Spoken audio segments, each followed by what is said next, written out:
मैं Ravindra Kumar, inter science college. आज है हम लोगों का video number 6 C++ revision tour chapter का। इसके पहले हम लोग पढ़े थे इंक्रीमेंट और डिक्रीमेंट ऑपरेटर। आज हम लोग सीखते हैं कुछ और जो ऑपरेटर्स है, जैसे कि मेरा लॉजिकल ऑपरेटर्स है या रिलेशनल ऑपरेटर्स है या कंडीशनल ऑपरेटर्स है, इसके बारे में। तो जो रिलेशनल ऑपरेटर्स है जैसे कि greater than, less than, greater than equals to, less than, greater than equals to, less than equals to, double equals to और नॉट इक्वल्स टू, ये सभी का हम लोग यूज़ करेंगे प्रोग्राम में।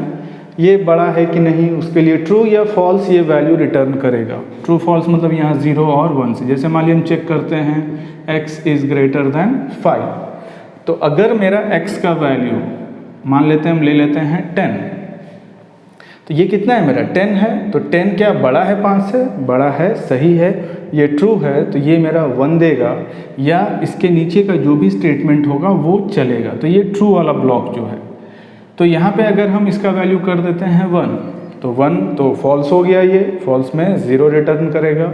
तो इसी प्रकार से हम लोग जितना भी ऑपरेटर्स था रिलेशनल ऑपरेटर, उसको यूज़ कर सकते हैं। अर्थमेटिक ऑपरेटर तो हम लोग पढ़े थे, जिसमें प्लस, माइनस, इनटू, डिवीज़न और मॉड्यूलस है। कुछ और ऑपरेटर है, जैसे कि एक है मेरा कंडीशनल ऑपरेटर। कंडीशनल ऑपरेटर ये टर्नरी ऑपरेटर है, क्वेश्चन मार्क और कोलन। ये इकलौता ऑपरेटर है जिसमें 3 पार्ट रहता है। जैसे मान लीजिए हमको कोई सी वेरिएबल में कोई वैल्यू रखते हैं और ये 3 पार्ट जो दिख रहा है, क्वेश्चन मार्क और कोलन, तो ये जो एरिया है ये मेरा ट्रू का एरिया है और ये है मेरा फॉल्स। और यहाँ पे जो स्टेटमेंट चेक होगा कि ये वैल्यू उससे बड़ा है या बराबर है या क्या है। जैसे मान लेते हैं हम कि x का वैल्यू चलिए ले लेते हैं x इक्वल्स टू 5। अब यहाँ चेक किया जाएगा क्या x बड़ा है 10 से? अगर है तो यहाँ पे 100 दीजिए और नहीं है तो 200। अब इसको समझिए, ये क्या करना चाह रहा है। मान लेते हैं इसका वैल्यू हम c में रखना चाह रहे हैं, तो c के पास कौन सा वैल्यू आएगा? x कितना लिए हुए हैं? 5। तो यहाँ आ जाइए 5 को लेके और इसको कंपेयर कीजिए, क्या ये 5 से ये बड़ा है? नहीं है, फॉल्स है। तो क्या बताए थे, ये सिर्फ चेक कर रहा है, ये इवैल्यूएट, ये कंडीशन है। सही होने पे ये मेरा ट्रू है और ये मेरा फॉल्स। अगर ये कंडीशन ट्रू होगा तो कितना आएगा? 100 देगा। अगर ये फॉल्स होगा तो कितना देगा? 200। तो ये जो स्टेटमेंट है ये 5 फॉल्स है, तो आउटपुट क्या आएगा इसका? 200 आएगा।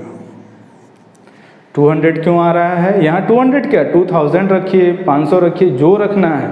सिर्फ हम ये बता रहे हैं कि ये मेरा ट्रू का जगह है। यहाँ अगर हम P लिखते तो P आता, यहाँ अगर हम M लिखते सिंगल कोट में तो ये M देता। सिर्फ ये पोजीशन याद रखिए कि अगर ये कंडीशन ट्रू रिजल्ट इवैल्यूएट करेगा तो पहला वैल्यू आएगा, फॉल्स होगा तो दूसरा वैल्यू आएगा। अब वैल्यू क्या रखा हुआ है वो क्वेश्चन पे डिपेंड करता है। तो ये टर्नरी ऑपरेटर कहलाता है या इसका दूसरा नाम है कंडीशनल ऑपरेटर। कुछ और ऑपरेटर है, जैसे साइज ऑफ या comma operator. Size of operator, size of ये क्या करता है, किसी वेरिएबल का या कोई भी डेटा टाइप का वो मेमोरी में कितना बाइट जगह ऑक्यूपाई करेगा वो चीज़ बताता है। जैसे चलिए मान लेते हैं इंट a इक्वल्स टू रख लेते हैं हम 8 और सी आउट करवाते हैं साइज ऑफ। ध्यान रखिएगा साइज ऑफ एक साथ है a, तो इसका आउटपुट क्या आएगा? It's output will be 2। अब 2 क्यों आएगा? क्योंकि इंटीजर, ये a जो है वो मेरा इंटीजर टाइप का वेरिएबल है और इंटीजर जो है वो 2 बाइट जगह लेता है। कैरेक्टर 1 बाइट लेता है, इंटीजर 2 बाइट लेता है, फ्लोट 4 बाइट लेता है, जो मेरा डबल है वो 8 लेता है। तो वो साइज़ याद रखना पड़ेगा। आप चाहते नहीं हमको पता चले कि ये मेमोरी में कितना जगह लिया है, तो साइज़ ऑफ लिख के इसके अंदर हम लोग पास करवाते हैं। अब यहाँ क्या क्या चीज़ पास हो सकता है, तो ये कोई वेरिएबल को ले सकता है या कोई डेटा टाइप डायरेक्ट भी हम पास करवा सकते हैं। जैसे मान लीजिए लिख देते हैं लॉन्ग, तो लॉन्ग भी एक डेटा टाइप है जिसका साइज़ होगा 4 बाइट। तो वो चीज़ थोड़ा ध्यान रखना, साइज़ ऑफ ऐसा कोई ज़रूरी नहीं है, लेकिन जब साइज़ देखना हो किसी वेरिएबल का या किसी के डेटा टाइप का तो हम लोग साइज़ ऑफ ऑपरेटर का यूज़ कर सकते हैं। एक टॉपिक और है दैट इज़ टाइप कन्वर्जन। कौन सा है? टाइप कन्वर्जन या टाइप कास्टिंग कहते हैं। होता क्या है कि जब हम एक एक्सप्रेशन यूज़ करते हैं, एक्सप्रेशन मतलब जिसमें बहुत सारे वेरिएबल्स यूज़ होता है, इंटीजर होता है, मान लीजिए उसमें फ्लोट है, लॉन्ग है, डबल है, तो रिज़ल्ट तो किसी एक ही में दिखाएगा। मिक्स करते हैं तो रिज़ल्ट तो किसी एक में आएगा, चाहे वो इंटीजर में दे, कैरेक्टर में दे, फ्लोट में दे। तो उस केस में एक मिक्स्ड एक्सप्रेशन में जो रिज़ल्ट होता है वो आखिर किस में आएगा? कंप्यूटर किसको सेलेक्ट करेगा? इंटीजर को लेगा कि कैरेक्टर को लेगा कि फ्लोट को लेगा? तो ये दो प्रकार का होता है, एक है मेरा इम्प्लीसिट और दूसरा है एक्सप्लिसिट। इम्प्लिसिट और एक्सप्लिसिट। इम्प्लिसिट जो है वो ऑटोमेटिक कंपाइलर के द्वारा किया जाता है।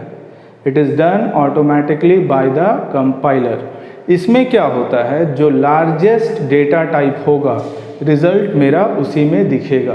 The largest available data type will be selected. जैसे मान लेते हैं कि हम कोई इंटीजर में ले लेते हैं 5 और बी ले लेते हैं मान लीजिए 2 और सी आउट करवाते हैं ए बाई बी।